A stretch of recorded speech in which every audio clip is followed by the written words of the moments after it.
తిరుపతి జిల్లా రేణిగుంట మండలం గాజులమాన్యం police station పరిధిలోని సూర్యనారాయణపురం బాటగంగమ్మ ఆలయాన్ని అదే గ్రామానికి చెందిన నవీన్ అనే వ్యక్తి గంగమ్మ విగ్రహాన్ని ధ్వంసం చేసిన సంఘటనపై నిందితుని అరెస్ట్ చేసి రిమాండ్కు తరలిస్తున్నట్లు అడిషనల్ ఎస్పీ రవి మనోహర్ ఆచారి ఇవాళ మధ్యాహ్నం జరిగిన మీడియా సమావేశంలో వివరాలు వెల్లడించారు.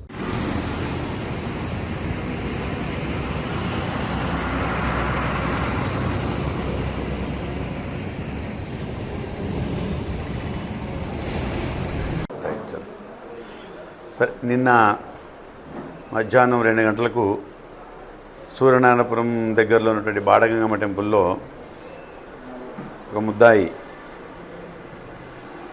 ఏం పేరు, నవీన్ అనే వ్యక్తి, అదే గ్రామానికి చెందినటువంటి వ్యక్తి ఆలయం లోపలికి వెళ్ళి అక్కడ ఉన్నటువంటి అమ్మవారి విగ్రహాన్ని ధ్వంసం చేస్తూ ఉండగా అక్కడే పక్కనే ఆపోజిట్లో స్కూల్లో పనిచేసేటటువంటి ఆవిడ అనురాధ అనేటువంటి లేడీ,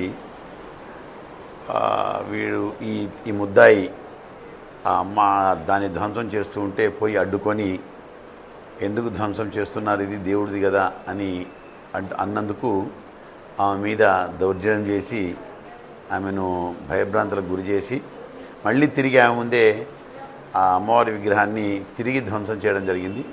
సో దీనిలో ఈ కేసు ఆల్రెడీ కట్టడం జరిగింది దానికి సంబంధించి. సో దాంట్లో ఈరోజు ఉదయం ముద్దాయిని అరెస్ట్ చేయడం జరిగింది. దాన్ని కోర్టులో ఈరోజు ప్రొడ్యూస్ చేయడం జరుగుతుంది. అంటే ఒక మతానికి సంబంధించినటువంటి విగ్రహాన్ని వేరే వాళ్ళు ఎవరో వెళ్ళి దాన్ని ధ్వంసం చేస్తే 2 మతాల మధ్యలో కొంచెం ఘర్షణ వాతావరణం ఏర్పడే అవకాశం ఉంది. అందుకోసమని ఇమ్మీడియట్గా స్పెషల్ టీం పెట్టి ముద్దాయిని అరెస్ట్ చేయడం జరిగింది. ఈరోజు కూడా రిమాండ్ పంపుతున్న కోర్టు వారి హాజరుపరుస్తున్నాం. Thank you.